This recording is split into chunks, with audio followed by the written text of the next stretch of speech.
갱스터랩 존재를 부각시킨 위험한 아이들.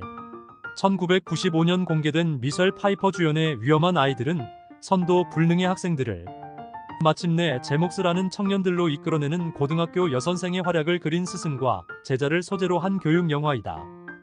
테마곡은 쿨리오 그룹의 갱스터스 파라다이스이다. 빌보드지에 의해 1995년 발표된 곡 중 최고의 인기를 모은 곡으로 당당히 꼽힌다. 노래는 영화 음악사에서 갱스터 랩의 실체를 널리 알리는데 결정적으로 이바지한 노래로 기록되고 있다. 뉴욕을 근거지로 활동하던 쿨리오 그룹은 주로 백인들의 물질적 풍요는 바로 흑인들의 수탈을 바탕으로 이루어진 것이라는 주장을 펼쳐 반항기 있는 흑인 젊은이들이 백인들에 대해 반감을 갖는 결정적 분위기를 조성한다. 이들이 불러준 랩송은 LA까지 전파되어 더욱 호응을 받게 된다.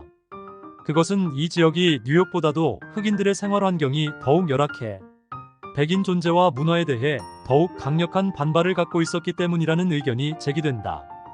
이후 대도시의 화려함이나 물질적 풍요로부터 거의 외면당해 늘 굶주리고 좌절감을 갖고 사는 흑인 청년들의 울분을 담아냄으로써 백인에 대한 반항적 취향을 드러낸 랩송에 대해 갱스터 랩이라 부르게 됐다고 한다.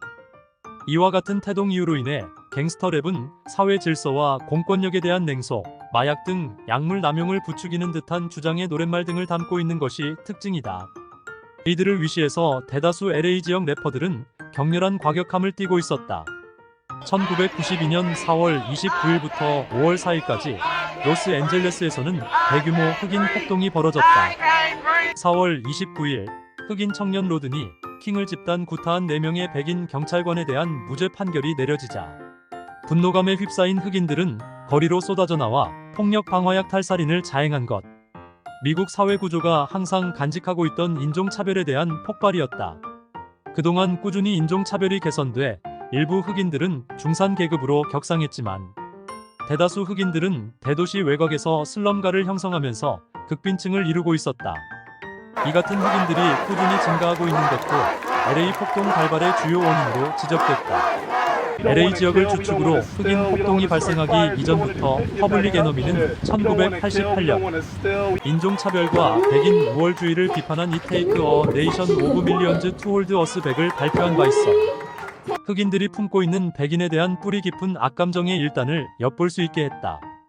음악 관계자들은 1970년대 우리에게 희망은 없다는 등의 반사회적 구호를 외쳤던 펑크 문화가 1990년대 들어 정치, 사회 체제에 대한 냉소와 저주를 퍼붓고 있는 갱스터 랩으로 발전되었다고 분석하고 있다.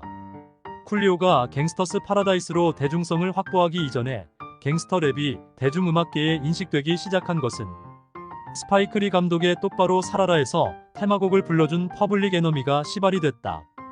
그들이 불러준 웰컴 투 더 테러덤과 파티 포 유어 라이트 투 파이트 티를 비롯해 NWA 그룹의 퍽, 더 폴리스 등은 갱스터 랩의 토대를 마련한 기념비적 노래들로 거론되고 있다. NWA 출신의 닥터 드레가 발표했던 노싱 벗 어지탱, 스눕 도기 독의 도기 스타일, 투팩의 미 어게인스트, 더 월드 등은 빌보드 차트 상위권을 차지함으로써 갱스터 랩이 대중성을 확보하는 데 이바지한다. 1995년에 들어서는 국내 랩 그룹 서태지와 아이들에게 상당한 영향을 끼친 사이프러스 힐 그룹과 게터, 보이스 등이 헤비메탈 분위기에다 빈민층 젊은이들의 자기각성을 소재로 한 게토 랩을 들고 나와 랩 음악이 더욱 세분화되는 촉진제 역할을 하고 있는 추세이다. 위험한 아이들에서 미셸 파이퍼는 학습에 흥미를 잃은 학생들에게 공부하고 싶은 욕구를 만들어주기 위해 칠판에 1960년대 히트됐던 노래 한 곡의 가사를 적어놓는다. 그 노래는 바로 버즈그룹의 미스터 탬버린 맨이다. 이 노래는 포크 거장 밥 딜런이 발표했던 곡이었는데 처음에는 별다른 반응을 얻지 못하고 잊혀져 가던 노래 중에 하나였다. 하지만 버즈그룹은 가사를 좀 더 친근감 있게 개사시킨 뒤 12줄 기타, 탬버린 악기, 하모니를 강조하여 재녹음하여 1965년 자신들의 데뷔 앨범 타이틀로 공개한다. 리메이크 노래는 발표 초기부터 폭발적 성원을 받아 원작자인 밥 딜런이 큰 충격을 받았다고 한다. 이에 밥 딜런은 자신의 특성을 살려 미스터 탬버린 맨을 뉴포트 포크 페스티벌에서 전자 악기를 강조해 불러주었지만 오히려 버즈곡만도 못하다는 비난을 받아 이중적 창피를 당하는 수모를 겪었다는 후일담을 남긴다. 후에 밥 딜런은 버즈가 발표한 노래 중 빠진 곡을 발굴해 자신의 최대 히트곡으로 재탄생을 시켜 이전의 수모를 안 갚음한다. 이렇게 해서 발표된 노래가 Like a Rolling Stone이다. 어쨌든 당시 버즈 그룹은 미스터 탬버린맨을 비롯해 턴, 에이트, 마일즈 하이 등을 발표해 포크록 장르를 주도해 나갔다. 이런 히트 행렬은 영국의 비틀즈 그룹에 대한 미국 팝 음악계의 자존심을 살려준 일화로 기록되고 있다.